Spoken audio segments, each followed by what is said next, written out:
तो स्वागत है आप सभी का ज्ञापन एंट्रेंस एकेडमी के इस नए लेटेस्ट और धमाकेदार वीडियो में। अब तक का ये सबसे इम्पॉर्टेंट वीडियो है बिहार डीएलएड एंट्रेंस एग्जाम वालों के लिए, क्योंकि सभी साइंस के ऑब्जेक्टिव क्वेश्चन को आज के इस वीडियो में हम लोग कंप्लीट करने वाले हैं। आप लोग जानते हैं कि बिहार डीएलएड एंट्रेंस एग्जाम में 20 नंबर का आता है साइंस, और आज के इस वीडियो को अगर आप लोग कंप्लीट देख लेते हैं तो आप लोग साइंस यानी कि विज्ञान का एक भी क्वेश्चन छोड़ कर नहीं आएंगे। सारे इंपॉर्टेंट ऑब्जेक्टिव क्वेश्चन को आज के इस वीडियो में मैं आप लोग को करा दे रही हूँ। साइंस का ये अब तक का सबसे इम्पॉर्टेंट वीडियो है, सभी का सभी इंपॉर्टेंट ऑब्जेक्टिव क्वेश्चन कंप्लीट हो जाने वाला है। ठीक है, तो इस वजह से मैं कहूँगी कि जितना भी क्वेश्चन मैं आप लोग को आज के इस वीडियो में कराऊंगी, देखिए क्वेश्चन का भरमार है पूरा। ठीक है, सारा का सारा ऑब्जेक्टिव क्वेश्चन यहाँ पर कंप्लीट होने वाला है। तो पहले ही मैं आप लोग को बता दे रही हूँ कि ये जितना भी साइंस का ऑब्जेक्टिव क्वेश्चन कराऊंगी, सारे के सारे ऑब्जेक्टिव क्वेश्चन को सबसे पहले आप लोगों को धीरे धीरे आराम आराम से पढ़ना है, समझना है और अपने हिसाब से आंसर देते चलना है। ठीक है, जिस क्वेश्चन का आंसर सही होता है तो बहुत अच्छी बात है। जिस क्वेश्चन का आंसर अगर आपका गलत हो जाता है तो मैं आप लोगों को तो सही आंसर बताते ही चलूँगी, उसी वक्त उस क्वेश्चन का आंसर समझकर याद करते चलना है आप लोगों को। और इस तरीके से आप लोगों का एक तरह से प्रैक्टिस भी हो जाएगा, क्योंकि जब आप लोग क्वेश्चन को पढ़कर उसको खुद से आंसर देने की कोशिश करेंगे तो एक तरह से प्रैक्टिस होते चलेगा, और साथ में जिस क्वेश्चन का आंसर आप लोगों को नहीं पता होगा वो क्वेश्चन का आंसर आप लोगों को याद भी होते चलेगा, और सारे साइंस का ऑब्जेक्टिव क्वेश्चन कंप्लीट हो जाएगा, आप लोगों को याद हो जाएगा। आज के इस वीडियो में मतलब कि समझिए कि कंप्लीट साइंस, आप यूँ कह सकते हैं कि आज का ये वीडियो जो है ना, साइंस का महा मैराथन का वीडियो है ऑब्जेक्टिव क्वेश्चन का। तो चलिए स्टार्ट करते हैं। 71 नंबर क्वेश्चन से सवाल स्टार्ट हो रहा है, देखिए। और हो सकता है कि आप लोग को धुंधला दिखाई दे रहा होगा, तो आप लोग क्वालिटी बढ़ा लीजिएगा। 720 पिक्सल नहीं तो 1080 पिक्सल में कर देखिए, एकदम साफ और क्लियर दिखाई देगा। तो 71 नंबर क्वेश्चन से क्वेश्चन स्टार्ट हो रहा है। सवाल है कि नींबू खट्टा किस कारण से होता है। आप लोग बहुत ही आसानी से इस क्वेश्चन का आंसर बता सकते हैं। देखिए, ऑप्शन ए में है हाइड्रोक्लोरिक अम्ल के कारण, बी में है एसिटिक अम्ल के कारण, सी में है टार्टरिक अम्ल के कारण। आप लोग खुद सोचिए, हाइड्रोक्लोरिक अम्ल के कारण तो होगा नहीं, एसिटिक अम्ल के कारण ये भी नहीं होगा, और टार्टरिक अम्ल ये भी नहीं होगा, क्योंकि नींबू में आप लोग जानते हैं कि साइट्रिक अम्ल पाया जाता है, और साइट्रिक अम्ल के कारण ही नींबू खट्टा होता है। तो नींबू खट्टा किस कारण से होता है, तो साइट्रिक अम्ल के कारण। Option number D is the correct answer. ठीक है, आगे बढ़ते हैं फटाफट। 72 नंबर प्रश्न है कि वायु एक डैश डैश है। ऑप्शन ए में है यौगिक, बी में है तत्व, सी में है मिश्रण और डी में है विद्युत अपघट्य। ये भी एकदम हलवा क्वेश्चन है, आप लोग फटाफट आंसर बताते चलिए, साथ में प्रैक्टिस भी होते चलेगा और सारा ऑब्जेक्टिव क्वेश्चन साइंस का कंप्लीट भी होते चलेगा। और थोड़ा मैं फास्ट लेकर चलने की कोशिश करूंगी, क्योंकि सारा ऑब्जेक्टिव क्वेश्चन कंप्लीट, सभी महत्वपूर्ण ऑब्जेक्टिव क्वेश्चन मैं आप लोगों को साइंस का कंप्लीट करा रही हूँ, तो वीडियो थोड़ी सी लंबी हो सकती है। तो मैं चाहती हूँ कि फास्ट कराऊँ, समय भी कम हो, मतलब कम समय में ज़्यादा नॉलेज आप लोगों को गेन करा दूँ। आप यूँ कह सकते हैं कि सारे के सारे ऑब्जेक्टिव क्वेश्चन को कंप्लीट करा दूँ। ठीक है, तो वायु एक क्या है, मिश्रण है, क्योंकि वायु में सभी तरह के कण मौजूद होते हैं। ठीक है, मतलब सभी तरह के अणु मौजूद होते हैं, सभी तरह के अणुओं का एक मिश्रण होता है। तो वायु क्या है, एक मिश्रण है। Option number C is the correct answer. आगे बढ़ते हैं। 73 नंबर प्रश्न है कि विरंजक चूर्ण के लिए कौन सा असत्य है। ऑप्शन ए में है जल में अधिक विलय होता है, बी में है हल्के पीले रंग का चूर्ण है, सी में है ऑक्सीकारक है, डी में है तनु अम्ल की प्रतिक्रिया से क्लोरीन निष्कासित करता है। तो 73 नंबर क्वेश्चन है और इसका सही आंसर हो जाएगा ऑप्शन नंबर ए, जल में अधिक विलय होता है। विरंजक चूर्ण जो होता है ना, वो जल में अधिक विलय होता है। बस आप लोग स्टार्टिंग से लेकर अंत तक बिना स्किप किए वीडियो को देखते चलिए, सुनते चलिए, ऑटोमेटिक ही आप लोगों को हर एक क्वेश्चन का आंसर याद होते चलेगा। ठीक है, बस आप लोगों को वीडियो को बीच में छोड़कर भागना नहीं है, कंप्लीट शांति से आराम से एक जगह बैठकर और ये सारा ऑब्जेक्टिव क्वेश्चन आप लोग कंप्लीट करें। और मैं पूरे विश्वास के साथ कह रही हूँ कि लास्ट तक पहुँचते पहुँचते एक तरह से आप लोगों के अंदर कॉन्फिडेंस बिल्ड हो जाएगा कि हाँ, साइंस का एक भी क्वेश्चन छोड़ कर नहीं आएंगे हम। ठीक है, तो पूरा वीडियो आप लोगों को देखना है। 74 नंबर क्वेश्चन है कि पारद धातु मिश्रण। ऑप्शन ए में है अति रंगीन मिश्र धातु होती है, बी में है कार्बन युक्त मिश्र धातु होती है, सी में है पारद युक्त मिश्र धातु होती है, और डी में है अपघर्षण के लिए अति प्रतिरोधक वाली मिश्र धातु होती है। तो बताइए इस क्वेश्चन का सही आंसर क्या होगा। जी हाँ, पारद धातु जो होता है, पारद धातु का मिश्रण वो पारद युक्त मिश्र धातु होती है, यानी कि नाम ही में है पारद धातु। पारद धातु मिश्रण, ये पारद युक्त मिश्रण धातु होती है। तो option number C is the correct answer. नाम ही में मतलब ये पारद धातु मिश्रण जो है ना, ये पारद युक्त मिश्र धातु का ही तो मिश्रण होगा। तो option number C is the correct answer. आगे बढ़ते हैं। 75 नंबर क्वेश्चन है कि कोयले का सामान्य प्रकार है। ऑप्शन ए में है बिटुमिनस, बी में है अर्ध बिटुमेनी, सी में है एंथ्रासाइट और डी में है कोक। तो कोयले का सामान्य प्रकार आप लोग जानते हैं, एंथ्रासाइट तो होगा नहीं, कोक भी नहीं होगा, ठीक है, और अर्ध बिटुमिनी भी, ये भी नहीं होगा। Option number A is the correct answer. कोयले का सामान्य प्रकार है बिटुमिनस। 75 का option number A is the correct answer. अगले प्रश्न की तरफ बढ़िए। 76 नंबर क्वेश्चन है कि भारत की राष्ट्रीय स्तनी है। ऑप्शन ए में है गाय, बी में है मयूर, सी में है सिंह और डी में है बाघ। आप लोग जानते हैं बाघ ही होगा ना, मतलब राष्ट्रीय स्तनी मतलब जिसमें स्तन पाया जाए, ठीक है, राष्ट्रीय स्तनी। तो भारत की राष्ट्रीय स्तनी जो है ना वो बाघ को माना जाता है। तो option number D is the correct answer. 77 number question है कि नृशंस प्राणी कौन सा है। ऑप्शन ए में है पेंगुइन, बी में है व्हेल, सी में है ऑटर और डी में है कछुआ। तो नृशंस प्राणी जो है वो है 77 का ऑप्शन नंबर बी हो जाएगा, व्हेल हो जाएगा। Option number B is the correct answer. आगे बढ़ते हैं फटाफट। क्वेश्चन नंबर 78 है कि जल से बाहर निकाल लिए जाने पर मछलियां मर जाती हैं क्योंकि। यहाँ पर आप लोग को बताना है कि जल से बाहर निकाले जाने पर मछलियां मर जाती हैं, ऐसा क्यों होता है, कारण बताना है। ऑप्शन ए में है क्योंकि उन्हें ऑक्सीजन अधिक मात्रा में प्राप्त होती है। सबसे पहली बात ये तो ऑप्शन ही डायरेक्ट कट कर दीजिए, ठीक है, क्योंकि आप यूँ कह सकते हैं कि मछलियों को जो बाहर निकाला जाएगा तो उन्हें ऑक्सीजन अधिक मात्रा में प्राप्त होने से वो कभी मरेंगी नहीं, तो इसी वजह से ऑप्शन नंबर ए तो होगा नहीं। उसके बाद से बी में है कि उनका शारीरिक ताप बढ़ जाता है, सी में है वे श्वास नहीं ले पाती हैं और डी में है वे जल में नहीं चल पाती हैं, ठीक है। तो इस क्वेश्चन को जरा आप लोग ध्यान से एक बार फिर से पढ़ लीजिए। जल से बाहर निकाल लिए जाने पर मछलियाँ मर जाती है क्योंकि वे श्वास नहीं ले पाती हैं, यानी कि वो शोषण नहीं ले कर पाती हैं। तो option number C is the correct answer. इस सवाल का सही जवाब क्या होगा कि मछलियाँ जल से बाहर जब निकाल दी जाती हैं, मछलियों को बाहर जल से निकाल दिया जाता है तो वो सांस नहीं ले पाने के वजह से ही मर जाती हैं, ठीक है। आगे बढ़ते हैं। 79 नंबर क्वेश्चन है कि मधुमक्खी कॉलोनी के सदस्य एक दूसरे को किस प्रकार पहचानते हैं। यानी कि यहाँ पर क्वेश्चन पूछा जा रहा है कि मधुमक्खी जो कॉलोनी है, मधुमक्खी का आप यूँ कह सकते हैं ग्रुप, ठीक है, तो मधुमक्खी कॉलोनी के जो सदस्य होते हैं यानी कि मेंबर, वो एक दूसरे को किस प्रकार पहचानते हैं, यानी कि मधुमक्खी का जो ग्रुप होता है तो वो एक दूसरे को कैसे पहचानती हैं। ऑप्शन ए में है गंध से, बी में है दृष्टि से, सी में है नृत्य से और डी में है स्पर्श से। तो इस सवाल का सही जवाब होगा ऑप्शन नंबर सी, नृत्य से, ठीक है। नृत्य से जो है आप यूँ कह सकते हैं डांस से मधुमक्खी जो है, मधुमक्खी कॉलोनी के सदस्य एक दूसरे को पहचान पाती हैं। 80 नंबर यानी कि 80 नंबर प्रश्न है कि मनुष्य के जीवन काल में कितने दांत 2 बार विकसित होते हैं। एक बार फिर से क्वेश्चन को पढ़ लीजिए। यहाँ पर क्वेश्चन पूछ रहा है कि मनुष्य के जीवन काल में कितने दांत 2 बार विकसित होते हैं, यानी कि कितने दांत जो है ना 2 बार विकसित हो, यानी कि 2 बार मिलते हैं, ठीक है। जैसे कि आप लोग जानते होंगे गांव देहात में बोला जाता है दूध का दांत, ठीक है, एक बार टूट जाता है, मतलब एक बार टूट जाने पर फिर दोबारा एक और दांत निकलता है। तो कितने दांत होते हैं जो कि 2 बार विकसित होते हैं, यही आप लोगों को बताना है। यहाँ पर देखिए ऑप्शन ए में है 4, बी में है 12, सी में है 20 और डी में है 28। तो याद रखना है 20 दांत जो होते हैं ना वो 2 बार विकसित होते हैं।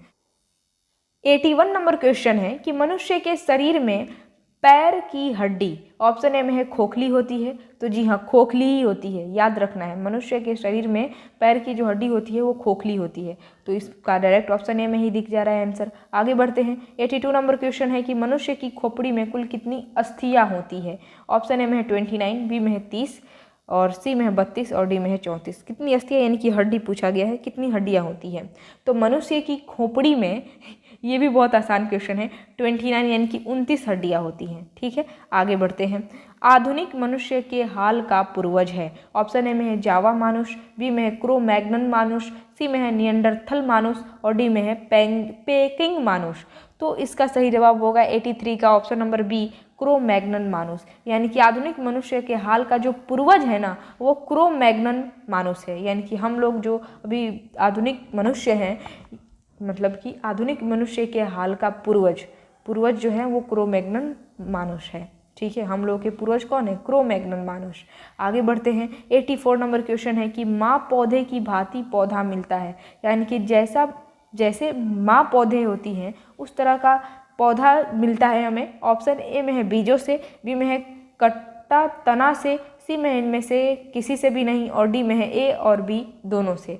तो देखिए, माँ पौधे की भांति पौधा मिलता है, यानी कि जिस तरह माँ पौधा होती है उसी तरीके से उससे निकला भी पौधा मिलता है हमें जब हम उसके बीज को लगाते हैं और या फिर उसके कटे हुए तने को लगाते हैं। यानी कि अगर आप उसके बीज को लगाएंगे तो भी अपने माँ पौधे के जैसा ही वो पौधा बनेगा, या फिर अगर आप उसके तना को काट कर लगाते हैं तो भी वैसा ही गुण होगा जैसा कि उसके माँ पौधे का था, यानी कि उसके माँ का था। यानी कि माँ पौधे की भांति ही वो पौधा मिलता है जब हम बीज को लगाते हैं या फिर कटे हुए तने को लगाते हैं।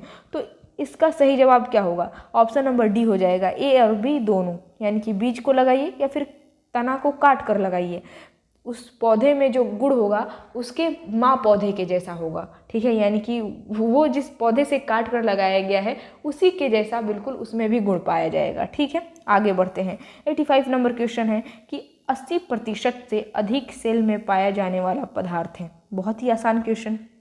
80% से अधिक सेल यानी कि कोशिका में पाया जाने वाला पदार्थ जल ही होगा। Option number d is the correct answer. आगे बढ़ते हैं। 86 नंबर क्वेश्चन है कि इंसुलिन प्राप्त होता है। ऑप्शन ए में है अदरक के प्रकंद से, बी में है डालिया की जड़ों से, सी में है बालसम पुष्प से, और डी में है आलू के कंद से। तो इसका सही जवाब होगा 86 का ऑप्शन नंबर बी, डालिया की जड़ों से। B is the correct answer. आगे बढ़ते हैं। अगला प्रश्न है कि हरगोविंद खुराना को किस आविष्कार के लिए सम्मानित किया गया? ऑप्शन ए में है प्रोटीन के संश्लेषण के लिए, बी में है जीन के संश्लेषण के लिए, सी में है नाइट्रोजनी क्षारों के संश्लेषण के लिए, और डी में है उपर्युक्त में से कोई नहीं। तो 87 का ऑप्शन नंबर बी हो जाएगा बिल्कुल सही जवाब। जीन के संश्लेषण के लिए हरगोविंद खुराना को जो है ना आविष्कार के लिए सम्मानित किया गया था। अगला प्रश्न देखिए, 88 नंबर प्रश्न है कि संसार का सबसे बड़ा पुष्प कौन सा है? ऑप्शन ए में है कमल, बी में है रफलेसिया, सी में है बहुत बड़ा कैक्टस, और डी में है इनमें से कोई नहीं। सबसे पहली बात, यहाँ पर ऑप्शन को छांटना आप लोग सीखिए। कमल तो होगा नहीं, और कोई सही नहीं है ये भी नहीं होगा, और बहुत बड़ा कैक्टस तो कैक्टस होता है, अब वो छोटा रहे या फिर बड़ा रहे, ठीक है, बात तो एक ही है। तो बहुत बड़ा कैक्टस ऑप्शन नंबर सी भी नहीं होगा। यानी कि इस क्वेश्चन का सही आंसर क्या होगा? Option number b, rafflesia. ठीक है, तो यहाँ पर अगर आप लोगों को इस क्वेश्चन का आंसर नहीं भी पता है ना, तो भी आप लोग ऑप्शन को छांट कर इस क्वेश्चन का आंसर दे सकते हैं आसानी से। तो ऑप्शन को छांटना भी आपको आना चाहिए। ठीक है, आगे बढ़ते हैं। 89 नंबर क्वेश्चन है कि तना कटा आम तौर से किसके प्रवर्धन के लिए प्रयोग किया जाता है? ऑप्शन ए में है केला, बी में है गन्ना, सी में है आम, और डी में है कपास। तो इस क्वेश्चन का सही जवाब होगा ऑप्शन नंबर बी, गन्ना। तना कटा आम तौर से किसके प्रवर्धन के लिए प्रयोग किया जाता है? तो वो गन्ना के लिए यूज़ किया जाता है। आगे बढ़ते हैं। 90 नंबर प्रश्न है कि मटर पौधा है। ऑप्शन ए में है शाक, बी में है पुष्प, सी में है झाड़ी, और डी में इनमें से कोई नहीं। तो आप लोग जानते हैं मटर का जो पौधा है ना, वो एक तरह से क्या है? शाक है। ठीक है, तो इस क्वेश्चन का सही जवाब ऑप्शन नंबर ए ही हो जाएगा, शाक। ठीक है, तो यहाँ पर ऑलरेडी हम लोग 71 नंबर क्वेश्चन से लेकर 90 क्वेश्चन तक कंप्लीट किए, यानी कि टोटल 20 क्वेश्चन हो गया साइंस का। इसी तरीके से फिर और 20 क्वेश्चन हम लोग कंप्लीट करने वाले हैं। तो क्वेश्चन कितना नंबर से स्टार्ट होगा? तो 71 नंबर से ही। जी हाँ, देखिए लिखा हुआ है 71 नंबर क्वेश्चन। ठीक है, अभी तक आप लोगों ने वीडियो को लाइक शेयर नहीं किया है, तो एक बार मैं आप सभी लोगों से कहना चाहती हूँ कि आप लोग वीडियो को लाइक कर दें, फटाफट शेयर कर दें अपने दोस्तों, अपने पड़ोसी, आप लोगों के जितने भी छोटे बड़े भाई बहन हैं, चारों तरफ शेयर कर दीजिए। और अगर आप लोग चैनल पर नए नए आए हुए हैं तो चैनल को सब्सक्राइब ज़रूर कर लीजिएगा। ठीक है, तो 71 नंबर क्वेश्चन है कि जिस तारा मंडल के तारे ध्रुव तारे की ओर संकेत करते हैं वह है। तो देखिए यहाँ पर ऑप्शन ए में है सप्तर्षि, बी में है मृग, सी में है वृश्चिक, और डी में है वृष। तो इसका सही जवाब होगा ऑप्शन नंबर ए, सप्तर्षि। जिस तारा मंडल के तारे ध्रुव तारे की ओर संकेत करते हैं वह सप्तर्षि हैं। फटाफट आगे बढ़ते हैं अगले क्वेश्चन की तरफ। 72 नंबर क्वेश्चन है कि भारी जल वह जल होता है, ऑप्शन ए में है जिसका तापमान 4 डिग्री सेल्सियस पर स्थित रखा जाता है, बी में है जिसमें कैल्शियम एवं पोटेशियम के अविलय लवण होते हैं, सी में है जिसमें हाइड्रोजन का स्थान उसका आइसोटोप ले लेता है, और डी में है जिसमें ऑक्सीजन का स्थान उसका आइसोटोप ले लेता है। तो इस सवाल का सही जवाब होगा ऑप्शन नंबर सी, जिसमें हाइड्रोजन का स्थान उसका आइसोटोप ले लेता है। ठीक है, आगे बढ़ते हैं। अगला प्रश्न है कि परमाणु नाभिक के अवयव हैं, ऑप्शन ए में है इलेक्ट्रॉन और प्रोटॉन, यानी कि क्वेश्चन पूछा जा रहा है कि परमाणु नाभिक में क्या क्या चीज़ें होती हैं।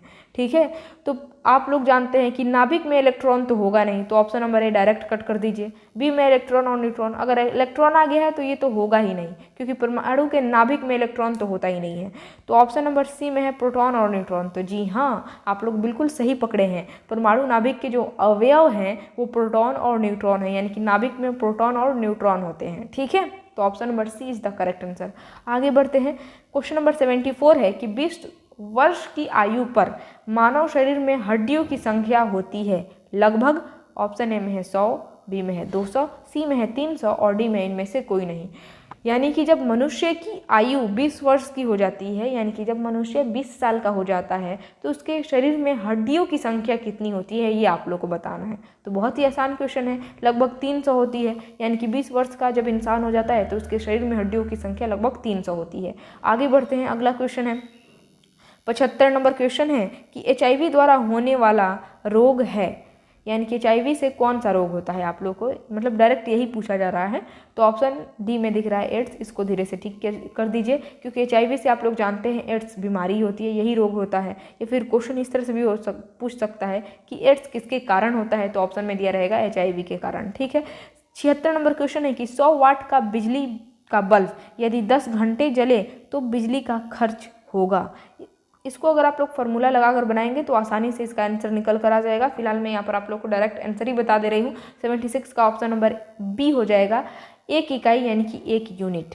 पानी का घनत्व अधिकतम होता है, ऑप्शन ए में है 100 डिग्री सेल्सियस पर, बी में है 4 डिग्री सेल्सियस पर, सी में है 0 डिग्री सेल्सियस पर और डी में है -4 डिग्री सेल्सियस पर। तो 77 नंबर क्वेश्चन है और इसका सही जवाब होगा option number B, 4 degree Celsius पर पानी का घनत्व अधिकतम होता है।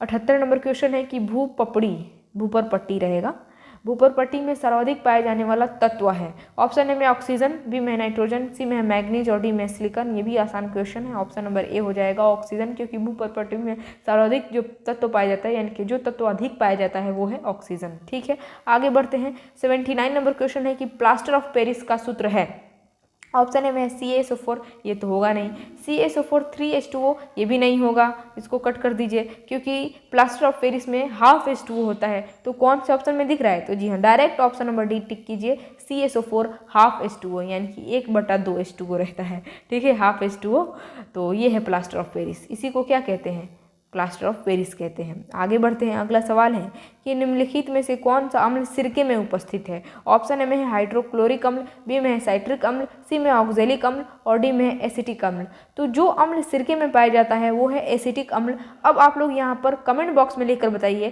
कि साइट्रिक अम्ल किस में पाया जाता है और ऑक्जेलिक अम्ल किस में पाया जाता है। ये 2 क्वेश्चन मैं आप लोगों से पूछी हूँ, कमेंट बॉक्स में लिखकर आप लोगों को बताना है साइट्रिक अम्ल किस में पाया जाता है और ऑक्जेलिक अम्ल किस में पाया जाता है। ठीक है, चलिए आगे बढ़ते हैं। 81 नंबर क्वेश्चन है कि ध्वनि का वायु में वेग अनुमानतः है, ऑप्शन ए में है 10 किलोमीटर प्रति सेकंड, बी में है 10 मील प्रति मिनट और सी में है 330 मीटर प्रति सेकंड और डी में है 3 × 10 और 10 सेंटीमीटर प्रति सेकंड। ये भी आसान क्वेश्चन है, क्वेश्चन पूछा गया है, आई होप आप लोगों को समझ में भी आ गया होगा। क्वेश्चन क्या पूछ रहा है, क्वेश्चन पूछ रहा है कि वायु में, हवा में ध्वनि का वेग कितना होता है। तो आप लोग पढ़े होंगे तो आप लोगों को याद होगा 330 मीटर प्रति सेकंड ध्वनि का वेग होता है हवा में। ठीक है, यानी कि जब हम लोग बोलते हैं तो जो ध्वनि निकलती है, इस ध्वनि का वेग कितना होता है, 330 मीटर प्रति सेकंड। आगे बढ़ते हैं। 82 नंबर क्वेश्चन है कि सूर्य के प्रकाश को धरती की सतह पर पहुंचने में लगभग कितना समय लगता है, ऑप्शन ए में 4.2 सेकंड, बी में है 4.8 सेकंड, सी में है 8.5 मिनट और डी में है 6 मिनट। तो इसका सही जवाब जी हाँ ऑप्शन नंबर सी लगा दीजिए, 8.5 मिनट। ये तो आप लोगों को पहले से, बहुत पहले से याद होगा, क्योंकि ये बहुत ही आसान क्वेश्चन है, सब बच्चा भी जान रहा होता है। 83 नंबर क्वेश्चन है कि स्टील को कठोरता प्रदान करने के लिए बढ़ाई जाती है। ऑप्शन ए में कार्बन की मात्रा, बी में है मैग्नीज की मात्रा, सी में सिलिकॉन की मात्रा और डी में क्रोमियम की मात्रा। यहाँ पर को नहीं रहेगा, की रहेगा, ठीक है। तो स्टील की कठोरता प्रदान करने के लिए, यानी कि स्टील को और भी ज़्यादा कठोर बनाने के लिए उसमें किस चीज़ की मात्रा बढ़ाई जाती है। तो आप लोग यहाँ पर समझ लीजिए कि स्टील की कठोरता बढ़ाने के लिए उसमें कार्बन की मात्रा बढ़ाई जाती है, याद रखना है। Option number A is the correct answer. आगे बढ़ते हैं। 84 नंबर क्वेश्चन है कि क्रोमेटोग्राफी की तकनीक का प्रयोग होता है। ऑप्शन ए में रंगीन पदार्थों की पहचान करने में, बी में पदार्थों की संरचना निर्धारण में, सी में है रंगीन पदार्थों के प्रभाजी आसवन में और डी में एक मिश्रण से पदार्थों को अलग करने में। और सवाल है 84 और इसका सही जवाब होगा ऑप्शन नंबर डी, एक मिश्रण से पदार्थों को अलग करने में क्रोमेटोग्राफी की तकनीक का प्रयोग किया जाता है, यानी कि यूज किया जाता है। 85 नंबर क्वेश्चन देखिए, सवाल है कि घरेलू एलपीजी सिलेंडरों में दाब मापक नहीं प्रदान किए जाते हैं क्योंकि। ऑप्शन ए में है ये बहुत महंगे होते हैं, बी में है ये एलपीजी सिलेंडरों में गैस की मात्रा को प्रदर्शित नहीं कर सकते और यहाँ पर दिया है सी में है इनका प्रयोग निरापद नहीं है और डी में है ये एलपीजी द्वारा चोक हो जाते हैं। तो यहाँ पर इस सवाल का सही जवाब होगा ऑप्शन नंबर बी। देखिए क्या है बी में है कि ये एलपीजी सिलेंडरों में गैस की मात्रा को प्रदर्शित नहीं कर सकते हैं, इसी वजह से घरेलू एलपीजी सिलेंडरों में दाब मापक जो है ना नहीं प्रदान किए जाते हैं। तो 85 का option number B is the correct answer. आगे बढ़ते हैं। 86 नंबर क्वेश्चन देखते हैं। सवाल पूछा गया है कि प्रकाश विकिरणों की प्रकृति होती है। आप लोग जानते हैं प्रकाश की किरण की प्रकृति तरंग एवं कण दोनों के समान होती है। कौन से ऑप्शन में दिख रहा है? तो जी हाँ ऑप्शन नंबर सी में दिख जा रहा है, तरंग एवं कण दोनों के समान। धीरे से टिक कर दीजिए, ये मैं आप लोग को ऑलरेडी पढ़ाई भी हूँ। प्रकाश का एक कंप्लीट वीडियो मैं प्रोवाइड की थी, एक ही वीडियो में पूरा प्रकाश ये जो चैप्टर है ना ये कंप्लीट करा चुकी हूँ, ठीक है। और ये हर एक चीज़ मैं आप लोगों को पढ़ाई हूँ। 87 नंबर क्वेश्चन है कि शुष्क बर्फ है। ऑप्शन ए में है ठोस पानी, बी में है ठोस कार्बन डाइऑक्साइड, सी में है निर्जल बर्फ और डी में है ठोस हाइड्रोजन पेरोक्साइड। तो 87 का option number B is the correct answer. शुष्क बर्फ जो है ना वो ठोस कार्बन डाइऑक्साइड है, ठीक है। 87 का option number B. 88 number question देखते हैं। आयतन के अनुसार वायु में नाइट्रोजन का प्रतिशत लगभग डैश डैश है, यानी कि कितना प्रतिशत है आयतन के अनुसार आप लोगों को बताना है। नाइट्रोजन का प्रतिशत बताना है हवा में। ऑप्शन ए में है 78%, बी में है 82%, सी में है 76% और डी में है 74%। तो आयतन के अनुसार वायु में नाइट्रोजन का जो प्रतिशत है वो है 78%, 78%। घरेलू विद्युत परिपथ में उदासीन तार का रंग होता है। ये तो बहुत आसान सवाल पूछ दिया है। उदासीन तार का रंग आप लोग जानते हैं कौन सा रंग होता है? तो काला कलर, ठीक है, काला रंग, ठीक है। तो option number C is the correct answer. आगे बढ़ते हैं और वहीं पर बात की जाए विद्युन्मय तार की, तो विद्युन्मय तार यानी कि जो लाइव वायर होता है, जिंदा तार जिसको कहते हैं हम लोग, तो वो लाल कलर का होता है, उदासीन तार काला कलर का और अर्थिंग तार जो है ना वो हरा कलर का होता है, ठीक है। हालांकि जो उदासीन तार होता है ये, जिसको ठंडा तार भी कहा जाता है, तो इसका जो है ना रंग फिक्स कर दिया गया है कि काला, लेकिन काला के अलावा पीला भी बना दिया जाता है, कोई दिक्कत ही नहीं है। आगे बढ़ते हैं, यहाँ तक कि नीला भी बना दिया जाता है।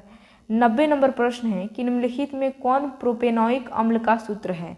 ऑप्शन ए में है CH3, CO, CH2, CH2, CH3 propanoic अम्ल, ध्यान रखिएगा। बी में है CH3, CH2, COOH, सी में है CH3, CO, CH3 और डी में इनमें से कोई नहीं। तो 90 नंबर प्रश्न है और इसका सही आंसर होगा, सही उत्तर होगा ऑप्शन नंबर बी, यही है प्रोपेनोइक अम्ल, ठीक है। CH3, CH2, COOH, ठीक है। आगे बढ़ते हैं। यहाँ तक तो कंप्लीट हो गया, 40 क्वेश्चन कंप्लीट कर लिए। अब फिर से अगला 20 क्वेश्चन करने के लिए तैयार हो जाइए। और अभी तक आप लोगों ने वीडियो को लाइक शेयर सब्सक्राइब वगैरह नहीं किया है चैनल को, तो फटाफट ये सब कुछ कर लीजिए। 71 नंबर क्वेश्चन है कि प्रकाश का शून्यावकाश में वेग न्यूनतम है। ऑप्शन ए में है 3 × 10⁻10 मीटर प्रति सेकंड, बी में है 3 × 10⁸ मीटर प्रति सेकंड, सी में 3 × 10⁸ किलोमीटर प्रति सेकंड और डी में 3 × 10⁸ प्रकाश वर्ष। तो इसका सही जवाब क्या होना चाहिए आप लोगों के हिसाब से? जरा सोचिए और सोचकर इसका आप लोग आंसर बताइए कि इसका सही आंसर क्या होना चाहिए। बहुत ही आसान सवाल यहाँ पर पूछा गया है, बहुत ही आसान सवाल, क्योंकि प्रकाश का शून्य अवकाश में पूछा जा रहा है वेग, शून्य अवकाश में वेग पूछा जा रहा है। और शून्य अवकाश का मतलब वही ना, निर्वात समझना है आपको। तो निर्वात में प्रकाश का वेग डायरेक्ट यहाँ पर अपने दिमाग में प्रकाश, शून्य अवकाश का मतलब क्या है? निर्वात। और निर्वात में प्रकाश का वेग आप लोग जानते हैं 3 × 10⁸ मीटर प्रति सेकंड होता है। इसको धीरे से टिक कीजिए, ठीक है। भले यहाँ पर शब्द बदल दिया है, क्वेश्चन पूछने का तो मतलब वही है ना, घुमा फिरा कर खखोर कर पूछा गया है, शब्द बदल दिया गया है। यहाँ पर सिंपली पूछ सकता था कि निर्वात में प्रकाश का वेग कितना है, लेकिन यहाँ पर देखिए क्वेश्चन किस तरह से घुमाकर पूछा गया है, प्रकाश का शून्य अवकाश में वेग कितना है? अनुमानतः 3 × 10⁸ मीटर प्रति सेकंड आप लोग जानते हैं। आगे बढ़ते हैं। 72 नंबर प्रश्न है कि रसायन उद्योग में कौन सा तेजाब मूल रासायनिक माना जाता है? रसायन जो उद्योग होता है, फैक्ट्री आप यूँ कह सकते हैं, उसमें कौन सा तेजाब मूल रासायनिक माना जाता है? ऑप्शन ए में है H2CO3, बी में है HNO3, सी में है H2SO4 और डी में है HCl। तो इस सवाल का सही जवाब होगा ऑप्शन नंबर सी, H2SO4 यानी कि सल्फ्यूरिक अम्ल को मूल रासायनिक माना जाता है। अगला प्रश्न है कि आंतों के रोगी के निदान में निम्नलिखित किरणों का उपयोग किया जाता है। ऑप्शन में एक्स किरण, बी में अल्फा किरण, बी में बीटा किरण और सी में है गामा किरण। आप लोग जानते हैं कि आंतों के रोगी के निदान में जिस किरण का यूज़ किया जाता है वो किरण कौन सा है? वो किरण है एक्स किरण।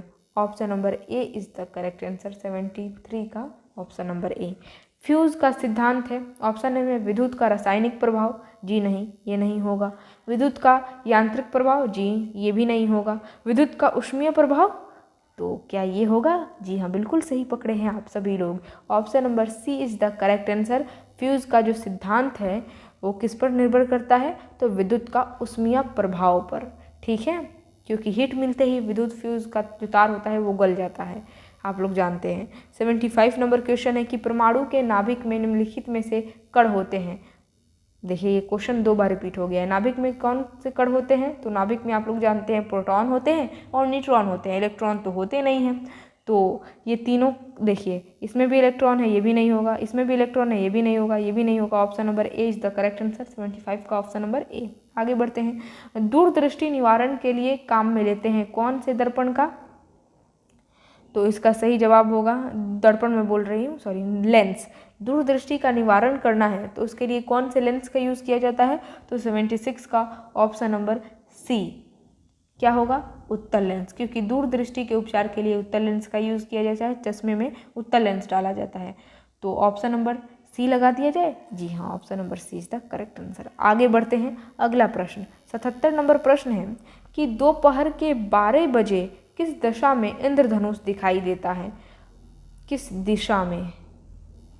दिशा में इंद्रधनुष दिखाई देता है? ऑप्शन ए पश्चिम में, बी में है दक्षिण में और सी में है पूर्व में और डी में है यह नहीं देख सकते हैं। तो इसका सही जवाब क्या होना चाहिए? 77 का, ये मैं आप लोग को ऑलरेडी पढ़ाई हूँ, जब प्रकाश नाम का चैप्टर पढ़ा रही थी तो वहीं पर बताई थी कि दोपहर के 12 बजे तो सबसे पहली बात आप लोग को याद रखना है कि इंद्रधनुष दिखाई ही नहीं देता है। तो देखिए, ना तो पश्चिम में, ना तो दक्षिण में, ना ही पूरब में। Option number d is the correct answer. यह तो दिखेगा ही नहीं तो हम लोग कौन सी दिशा में दिख रहा है ये देखेंगे कैसे? ठीक है, तो ऑप्शन नंबर डी हो जाएगा बिल्कुल सही जवाब। आगे बढ़ते हैं। 78 नंबर क्वेश्चन है कि दाढ़ी बनाने के लिए काम में लेते हैं कौन से दर्पण का? ऑप्शन में है अवतल दर्पण। तो क्या ऑप्शन अवतल दर्पण होगा? तो जी हाँ, बिल्कुल सही पकड़े हैं आप सभी लोग। Option number A is the correct answer. दाढ़ी बनाने के लिए अवतल दर्पण का ही यूज़ किया जाता है। धोने के सोडा का रासायनिक सूत्र है। ऑप्शन ए में NaOH, बी में Na2CO3, सी में है NaHCO3 और डी में CaOH2। और इस क्वेश्चन का सही आंसर होगा option number B, Na2CO3 is the correct answer. इसी को हम क्या कहते हैं? धोने का सोडा कहते हैं। सौर ऊर्जा निम्नलिखित में से किससे प्राप्त होती है? तो सौर ऊर्जा हमें प्राप्त होती है समुद्र से। समुद्र नहीं होगा, ध्यान से पढ़िए, सूर्य और समुद्र में अंतर है, ठीक है। तो 80 नंबर क्वेश्चन का ऑप्शन नंबर सी हो जाएगा, सूर्य से हमें सौर ऊर्जा मिलती है। आगे बढ़ते हैं। 81 नंबर क्वेश्चन है कि ठोस कपूर से कपूर वाष्प बनाने की प्रक्रिया को कहते हैं। ऑप्शन ए में है वाष्पीकरण, बी में है हिमीकरण, सी में है पिघलना और डी में है ऊर्ध्वपातन। तो 81 नंबर क्वेश्चन का ऑप्शन नंबर डी हो जाएगा बिल्कुल सही आंसर।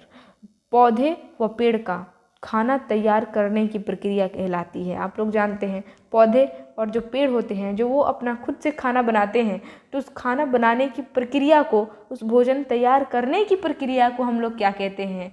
जी हाँ, उसी को कहा जाता है फोटोसिंथेसिस, यानी कि प्रकाश संश्लेषण। यहाँ पर हिंदी में भी दे सकता था, लेकिन देखिए इंग्लिश में दिया गया है फोटोसिंथेसिस, ठीक है। आगे बढ़ते हैं। 83 नंबर क्वेश्चन है कि निम्न में से कौन सा धातु अर्धचालक की तरह ट्रांजिस्टर में प्रयोग होती है? ऑप्शन ए में है तांबा, बी में है जर्मेनियम, सी में है ग्रेफाइट और डी में है चांदी। तो 83 का option number B is the correct answer, germanium. Transistor में कौन से धातु अर्धचालक की तरह ट्रांजिस्टर में प्रयोग की जाती है? तो जर्मेनियम है। जैविक सिस्टम में रासायनिक क्रिया की प्रक्रिया को तेज करने में उत्तरदायी पदार्थ है। ऑप्शन ए में है बैक्टीरिया, बी में है डीएनए, सी में है एंजाइम और डी में है प्रोटीन्स। तो 84 नंबर क्वेश्चन है, इसका सही जवाब ऑप्शन नंबर सी हो जाएगा, एंजाइम। एंजाइम जो है ये रासायनिक प्रक्रिया को तेज करने में उत्तरदायी पदार्थ होते हैं, ठीक है। आगे बढ़ते हैं। 85 नंबर क्वेश्चन है कि निम्नलिखित में से किसकी कमी से मनुष्य में मधुमेह होता है? ऑप्शन ए में है ग्लाइसिन, बी में है हीमोग्लोबिन, सी में है हिस्टामिन और डी में है इंसुलिन। किसकी कमी से मनुष्य में मधुमेह होता है, ये आप लोगों को बताना है। डायबिटीज़ आप यूँ कह सकते हैं कि। तो 85 का option number d is the correct answer. Insulin की कमी होने की वजह से मनुष्य में मधुमेह रोग होता है, ठीक है। विटामिन जो खट्टे फलों में पाया जाता है तथा चर्म को स्वस्थ रखने में ज़रूरी होता है, वह कौन सा है? ऑप्शन ए में है विटामिन ए, बी में है विटामिन बी, सी में है विटामिन सी और डी में है विटामिन डी। तो विटामिन जो खट्टे फलों में पाया जाता है, जैसे कि साइट्रस हो गया, ठीक है, तथा चर्म को स्वस्थ रखने में, यानी कि चमड़े को स्वस्थ रखने में ज़रूरी होता है, आप लोग जानते हैं वो विटामिन का नाम है विटामिन सी। तो 86 का ऑप्शन नंबर सी, धीरे से टिक कीजिए, ठीक है। विटामिन सी खाना चाहिए, जैसे कि जिन फलों में विटामिन सी पाया जाता है उन फलों को खाना चाहिए, ताकि चमड़े जो होते हैं ना वो स्वस्थ रहें। ये मतलब घाव भी बहुत जल्द भर जाते हैं विटामिन सी जिस फलों में पाया जाता है उन फलों को खाया जाए तो, ठीक है। घाव भरने में मदद करते हैं ये बहुत। मनुष्य शरीर में खून की शुद्धिकरण की प्रक्रिया को कहते हैं। ऑप्शन ए में है डायलिसिस, बी में है हीमोलिसिस, सी में है ओस्मोसिस और डी में है पैरालिसिस।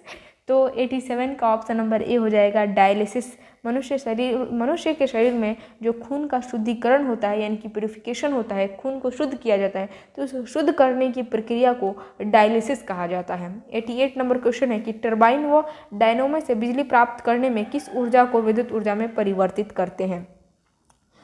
यानी कि टरबाइन व डायनेमो से, टरबाइन हो गया फिर डायनेमो हो गया, उससे बिजली प्राप्त करने के लिए हम किस ऊर्जा को विद्युत ऊर्जा में परिवर्तित करते हैं? कौन से ऊर्जा को विद्युत ऊर्जा में परिवर्तित किया जाता है? ऑप्शन ए में है रासायनिक ऊर्जा, बी में है सौर ऊर्जा, सी में है मैकेनिकल ऊर्जा और डी में है मैग्नेटिक ऊर्जा। तो इसका सही जवाब होगा ऑप्शन नंबर डी, मैग्नेटिक ऊर्जा को जो है ना हम लोग क्या करते हैं, विद्युत ऊर्जा में परिवर्तित करते हैं, चाहे टरबाइन हो या फिर चाहे वो डायनेमो हो, यानी कि जनरेटर हो। चलिए आगे बढ़ते हैं। 89 नंबर क्वेश्चन है कि पढ़ने में काम आने वाले ग्लासेस किस प्रकार के लेंस से बनते हैं? पढ़ने में जो काम आने वाले ग्लासेस हैं, यानी कि जिस ग्लासेस को लगाकर हम लोग पढ़ने का काम करते हैं, तो उसमें कौन से लेंस बनते हैं, मतलब वो कौन से लेंस से बनते हैं? ऑप्शन ए में अवतल, बी में उत्तल, सी में साधारण और डी में है ए और बी दोनों। तो 89 का option number d is the correct answer, a और बी दोनों, यानी कि अवतल और वो उत्तल दोनों तरह के लेंस उसमें डाले गए रहते हैं, जिसको बाईफोकल लेंस कहा जाता है। 90 नंबर प्रश्न है कि गैस पदार्थ में कणों के बीच की गति होती है। ऑप्शन में है यादृक्ष, बी में है रैखिक और डी में है, सी में है वृत्तीय और डी में है स्पंदनात्मक। तो गैस कणों में कणों के बीच की जो गति होती है, आप लोगों को पता होगा यादृच्छिक गति यानी कि रैंडम गति होती है, रैंडम मोशन होता है, इधर उधर कण गति करते रहते हैं, कभी इधर गए कभी इधर, मतलब इधर उधर कण गति करते रहते हैं, इसी को कहा जाता है यादृच्छिक गति। ठीक है, यानी कि रैंडम मोशन। ठीक है, आगे बढ़ते हैं अगले प्रश्न की तरफ। यहाँ पर हम लोग ऑलरेडी 20 क्वेश्चन तो कंप्लीट कर ही चुके हैं। ठीक है, आगे बढ़ा जाए। यहाँ पर फिर से स्टार्ट हो रहा है विज्ञान का क्वेश्चन 71 नंबर से। क्वेश्चन पूछा गया है कि सल्फर हेक्साफ्लोराइड अणु का आकार कौन सा है। ऑप्शन ए में त्रिभुजाकार पिरामिड, बी में है अष्टफलकीय, सी में है समतलीय और डी में है चतुष्फलकीय। बताइए सल्फर हेक्साफ्लोराइड अणु कौन सा है, मतलब अणु का आकार कौन सा है, आकार पूछा गया है। बहुत ही आसान क्वेश्चन है और इस सवाल का सही जवाब आप लोग बताइए। 71 नंबर है त्रिभुजाकार पिरामिड, त्रिभुजाकार पिरामिड, बी में है अष्टफलकीय, सी में है समतलीय और डी में है चतुष्फलकीय। 71 का ऑप्शन नंबर बी हो जाएगा, अष्टफलकीय। सल्फर हेक्साफ्लोराइड अणु का जो आकार होता है वो अष्टफलकीय होता है। आगे बढ़ते हैं फटाफट। अगला सवाल है यहाँ पर 72 नंबर की टेलीस्कोप की खोज किस वैज्ञानिक ने की। ऑप्शन ए में है न्यूटन, बी में है जेम्स वॉट, सी में है रदरफोर्ड और डी में है गैलीलियो। तो याद रखना है टेलीस्कोप की खोज जिन्होंने किया था उनका नाम है Galileo. Option number D is the correct answer. आगे बढ़ते हैं 73 नंबर क्वेश्चन है कि इस सदी की शुरुआत में हवाई जहाज का आविष्कार किसने किया था। ऑप्शन ए में है राइट ब्रदर्स, बी में है जेम्स वॉट, सी में है हम्फ्री डेवी और डी में है वोन ब्राउन। तो इस सदी की शुरुआत में पूछा जा रहा है हवाई जहाज का आविष्कार किसने किया। तो आविष्कार किया गया था राइट ब्रदर्स द्वारा। ऑप्शन नंबर ए में दिख रहा है, धीरे से टिक कीजिए। आगे बढ़ा जाए। अगला सवाल है कि कशेरुक रज्जु में से कितनी जोड़ियाँ तंत्रिका निकली होती है। ये तो एकदम हलवा क्वेश्चन है। कितनी जोड़ी? 33 जोड़ी निकली होती है। 33 जोड़ी जो होती है वो तंत्रिका कोशिका निकली होती है कशेरुक रज्जु से। ठीक है, आगे बढ़ा जाए। 74 तक तो हो ही गया। 75 नंबर क्वेश्चन है कि प्रतिवर्ती क्रियाओं यानी कि रिफ्लेक्स एक्शन का नियंत्रण केंद्र कहाँ पर है। ऑप्शन है प्रमस्तिष्क में, बी में है अनुमस्तिष्क में, सी में है कशेरुक रज्जु में और डी में है तंत्रिका कोशिका में। तो रिफ्लेक्स एक्शन जो होता है यानी कि प्रतिवर्ती क्रियाएं जो होती हैं रिफ्लेक्स एक्शन, उसका नियंत्रण केंद्र कशेरुक रज्जु में होता है। ठीक है, आप यूँ कह सकते हैं कि स्पाइनल कोड। 76 नंबर क्वेश्चन की थायराइड ग्रंथि से थायरॉक्सिन स्रावित करने के लिए उत्तेजित करने वाले अंतःस्रावित हार्मोन कौन से हैं, यानी कि वो कौन से हार्मोन हैं जो कि उत्तेजित करते हैं थायराइड ग्रंथि से थायरॉक्सिन नामक, मतलब थायराइड ग्रंथि से थायरॉक्सिन स्रावित होने के लिए कौन से हार्मोन होते हैं जो कि उत्तेजित करते हैं। ऑप्शन ए में है TSH, बी में FSH, सी में है LTH और डी में है ACTH। इस सवाल का सही जवाब होगा option number A. TSH hormone जो होते हैं ना, ये थायराइड ग्रंथि से थायरॉक्सिन स्रावित करने के लिए उत्तेजित करते हैं। 77 नंबर क्वेश्चन है कि निषेचन की क्रिया कहाँ पर होती है। ऑप्शन ए में गर्भाशय में, बी में अंडवाहिनी में, सी में अंडग्रंथि में और डी में है योनि मार्ग में। तो 77 नंबर क्वेश्चन है ये, 77 नंबर क्वेश्चन, और इसका सही जवाब होगा ऑप्शन नंबर बी, अंडवाहिनी में इज द करेक्ट आंसर। आगे बढ़ते हैं। 78 नंबर क्वेश्चन है कि पीतल के बर्तनों को कलई करते समय गर्म बर्तन के सफाई के लिए प्रयोग किए जाने वाले अमोनियम क्लोराइड चूर्ण से निकलने वाला धुआं है। ऑप्शन ए में अमोनिया का, बी में है कार्बन मोनोऑक्साइड का, सी में है हाइड्रोक्लोरिक एसिड का, सी में है अमोनिया और हाइड्रोक्लोरिक एसिड का। 78 नंबर सवाल है और इसका सही जवाब ऑप्शन नंबर डी हो जाएगा। अमोनिया और हाइड्रोक्लोरिक एसिड का जो होता है ना, इसी अमोनिया और हाइड्रोक्लोरिक एसिड के जो चूर्ण होते हैं उसी का धुआं निकलता है। ठीक है, चलिए आगे बढ़ते हैं। अगला क्वेश्चन, जस्ता का एक आयतन भाग को 2 आयतन भाग तांबा से मिलाने पर पीतल बनता है। पीतल का घनत्व है, पीतल का घनत्व बताना है। मतलब कि यहाँ पर जस्ता का एक आयतन भाग, जहाँ पर इसका घनत्व दे दिया गया है 7100 किलोग्राम प्रति मीटर क्यूब है, और 2 आयतन भाग तांबा जिसका घनत्व इतना दे दिया गया है। इन दोनों को मिलाने पर अब पीतल का घनत्व बताइए। ठीक है, तो यहाँ पर पीतल का घनत्व 79 का सही जवाब होगा ऑप्शन नंबर बी 8300 kg प्रति मीटर क्यूब। यह है पीतल का घनत्व। आगे बढ़ते हैं, अगला प्रश्न, निम्नलिखित में से कौन सा विटामिन की खून के 1 मिनट यहाँ पर, जी हाँ चलिए 80 नंबर क्वेश्चन है कि निम्नलिखित में से कौन सा विटामिन खून के जमने में आवश्यक होती है, कि यहाँ पर नहीं रहेगा। क्वेश्चन यहाँ पर थोड़ा सा टेढ़ा पूछा गया है, मतलब सही टाइप नहीं हुआ है। निम्नलिखित में से कौन सा विटामिन जो होता है वो खून जमने के लिए आवश्यक होता है। ऑप्शन ए में है विटामिन ए, बी में है विटामिन सी में है विटामिन ई और डी में है विटामिन के। तो आप लोग जानते हैं खून जमने के लिए जो आवश्यक विटामिन है वो है विटामिन के। विटामिन के ज़रूर होना चाहिए, नहीं तो खून रुकेगा ही नहीं, ब्लड फ्लोटिंग होते ही जाएगा इसी तरीके से, ठीक है, और खून पूरा शरीर का निकल जाएगा। लेकिन मतलब जमने के लिए ज़रूरी है विटामिन के, ठीक है, तो विटामिन के की कमी नहीं होनी चाहिए।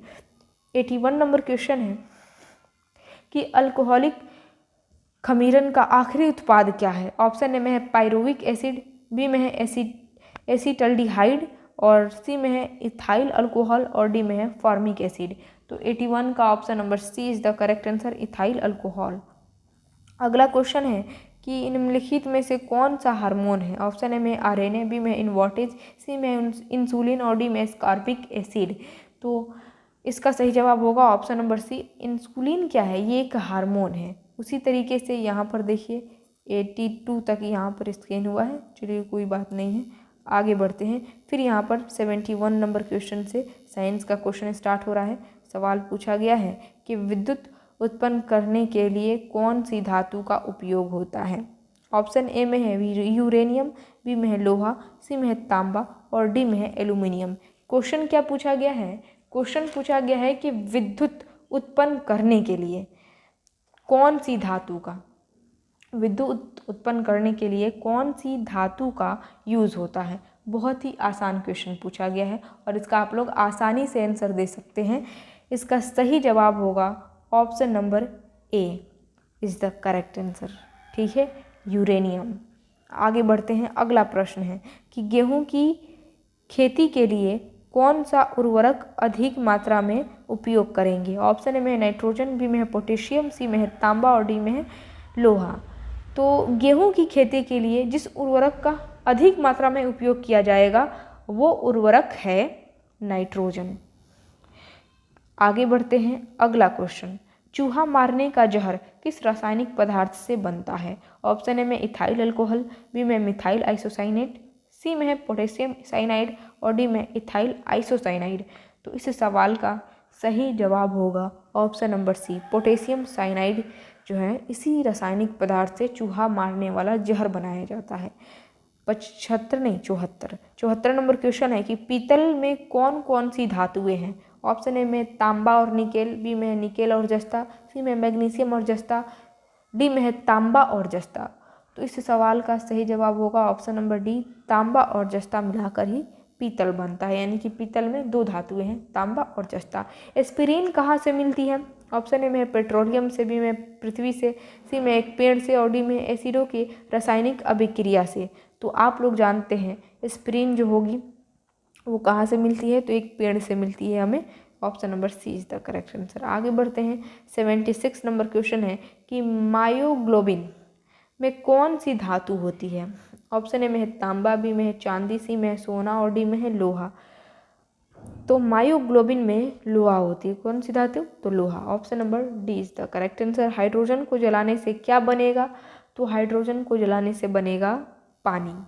Option number d is the correct answer. आगे बढ़ा जाए, 78 नंबर क्वेश्चन है कि चुंबकीय सुई किस तरफ संकेत करती है।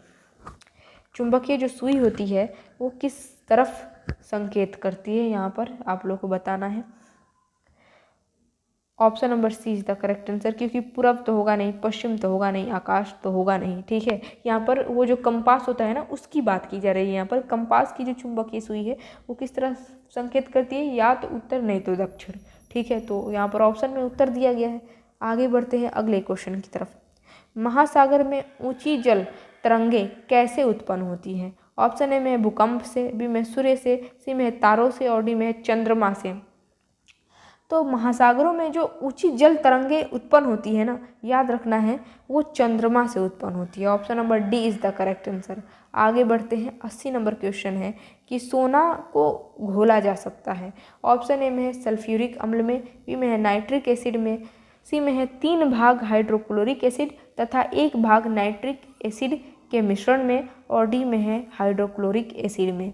तो याद रखिएगा इस सवाल का सही जवाब होगा ऑप्शन नंबर सी, 3 भाग हाइड्रोक्लोरिक एसिड का, यानी कि HCl ले लीजिए 3 भाग, और उसके बाद से नाइट्रिक एसिड इसका 1 भाग, नाइट्रिक एसिड का 1 भाग होना चाहिए, और उसका घोल बना लीजिए। उसमें जब आप लोग सोना को डालेंगे तो सोना पिघल जाएगा।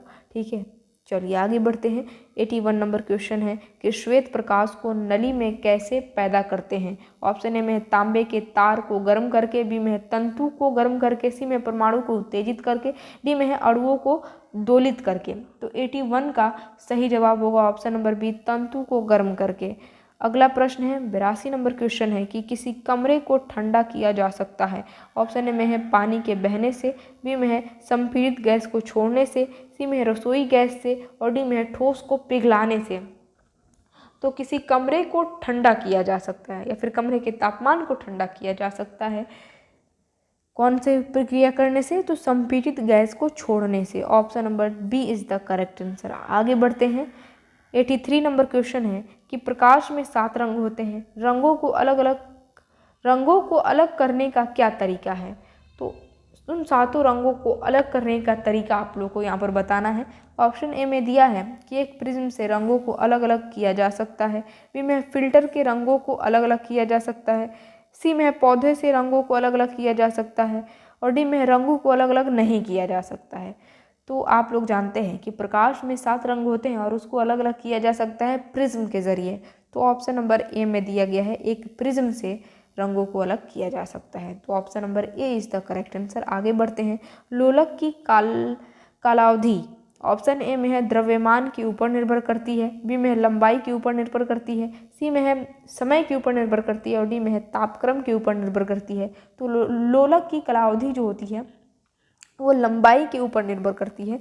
Option number B is the correct answer. 85 number question है कि तैरने के तालाब में तैरने से मनुष्य की त्वचा जल जाती है। ऑप्शन ए में है औरक्त विकिरण के कारण, बी में क्लोरीन के कारण, सी में ऊष्मा के कारण, डी में पराबैंगनी किरण के कारण।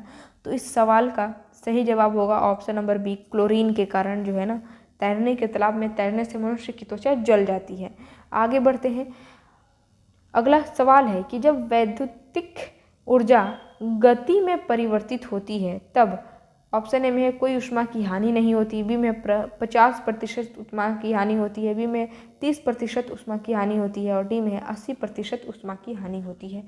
तो इस सवाल का सही जवाब होगा ऑप्शन नंबर सी, 30% ऊष्मा की हानि होती है। अगला प्रश्न है कि शक्कर के किण्वन से क्या बनता है, यानी कि शक्कर का फर्मेंटेशन किया जाएगा तो उससे क्या बनेगा? आप लोग जानते हैं उससे इथाइल अल्कोहल बनता है।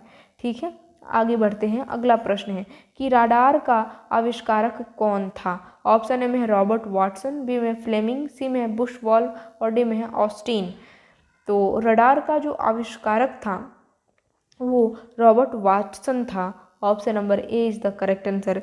कृमि खाद यानी कि वर्मी कंपोस्ट बनाने हेतु निम्न में से किस कृमि यानी कि किस कीड़े का उपयोग किया जाता है, बताना है आप लोगों को। देखिए ऑप्शन में दिया गया है, ऑप्शन ए में है शोल कृमि, बी में हुकवर्म, सी में है केचुआ और डी में है इनमें से कोई नहीं। तो यहाँ पर इस सवाल का सही जवाब होगा ऑप्शन नंबर सी, केचुआ का प्रयोग किया जाता है, याद रखिएगा। आगे बढ़ते हैं। 90 नंबर जो कि लास्ट सवाल है, हीलियम परमाणु के एल कक्षा में कितने इलेक्ट्रॉन उपस्थित हैं? हीलियम परमाणु के एल कक्षा में आप लोग को बताना है KLM, इसी तरह होता है ना KLMN। ठीक है, तो एल कक्षा में पूछा जा रहा है एल कक्षा में कितने इलेक्ट्रॉन हैं हीलियम के।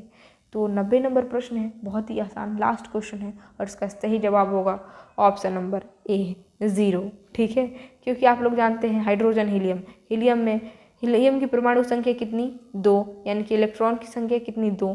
अब के में ही 2 आ जाएगा तो एल के लिए तो कुछ बचा ही नहीं, यानी कि 0। एल कक्षा में कितने इलेक्ट्रॉन, तो 0 इलेक्ट्रॉन। तो option number A is the correct answer. और फाइनली यहाँ पर सारा ऑब्जेक्टिव क्वेश्चन जो कि बिहार डीएलएड एंट्रेंस एग्जाम के लिए काफ़ी इंपॉर्टेंट था, मैं आप लोगों को कंप्लीट करा दी। साइंस का संपूर्ण ऑब्जेक्टिव क्वेश्चन आप यूँ कह सकते हैं कि ये महामैराथन का क्लास भी हो गया, क्योंकि सारे ऑब्जेक्टिव क्वेश्चन को आज के इस वीडियो में हम लोग कंप्लीट किए तो थोड़ा सा ये लंबा क्लास हो गया, ठीक है। लेकिन हाँ, विज्ञान का संपूर्ण ऑब्जेक्टिव क्वेश्चन यहाँ पर फाइनली कंप्लीट हो गया। अब आप लोग जाइए बिहार डीएलएड एंट्रेंस एग्जाम दीजिए। साइंस का एकदम बढ़िया आप लोगों का पेपर जाएगा, घबराने की जरूरत नहीं है, कॉन्फिडेंस बिल्ड कीजिए। आप लोग अब जितना ही डरेंगे, डर और भी ज़्यादा उत्पन्न होगा आप लोगों के शरीर में। तो नो टेंशन, नो फिक्र, बस आप लोग टेंशन को मेंशन कीजिए कि आप पर वो हावी ना हो पाए, ठीक है। आराम से जाकर आप लोग एग्ज़ाम दीजिए। साइंस का आप लोग का डरने की ज़रूरत नहीं है। साइंस को लेकर 20 आउट ऑफ 20 आप लोग आसानी से टिक कर सकते हैं। बस आप लोगों को टाइम मैनेजमेंट भी करना है और उसमें आप लोगों को देखना है कि कौन कौन से क्वेश्चन हमारे लिए टफ है। जो सब आप लोगों को सबसे पहला क्वेश्चन आप आसान लगता है उसको आप लोगों को बना लेना है पहले ही। और जो क्वेश्चन अगर आप लोगों को टफ लगता है ना, तो उसमें आप लोग ऑप्शन छांटने की कोशिश करें। 4 ऑप्शन रहेगा तो उसमें से कम 2 क्वेश्चन तो आप लोग 2 ऑप्शन तो आसानी से छांट सकते हैं ना। 4 ऑप्शन में से 2 ऑप्शन आप लोगों को डायरेक्ट दिख जाएगा कि हाँ ये 2 ऑप्शन तो हो ही नहीं सकते हैं। तो जो टफ क्वेश्चन होते हैं उसको जो है ना ऑप्शन छांट कर बनाए जाते हैं, ठीक है। तो मुझे पूरा विश्वास है कि आप लोगों का साइंस का एक भी क्वेश्चन छूटेगा ही नहीं। और जहाँ तक मैं आप लोगों को हेल्प कर सकती थी और गाइड कर सकती थी, जितना साइंस का इंपॉर्टेंट ऑब्जेक्टिव क्वेश्चन था, महत्वपूर्ण वस्तुनिष्ठ प्रश्न, वो आज के इस वीडियो में मैं आप लोग को कंप्लीट करा दी। Wish you all the very best. आप लोग जाकर एग्जाम दीजिए। साइंस का एकदम ज़बरदस्त आप लोगों का एग्जाम जाएगा और बाकी सब्जेक्ट के लिए भी ऑल द बेस्ट, ठीक है। तो चलिए आज के इस वीडियो को हम लोग यहीं पर एंड करते हैं। फिर मिलेंगे हम लोग अगले वीडियो में अगले टॉपिक के साथ। तब तक के लिए जय हिंद और खुदा हाफिज़।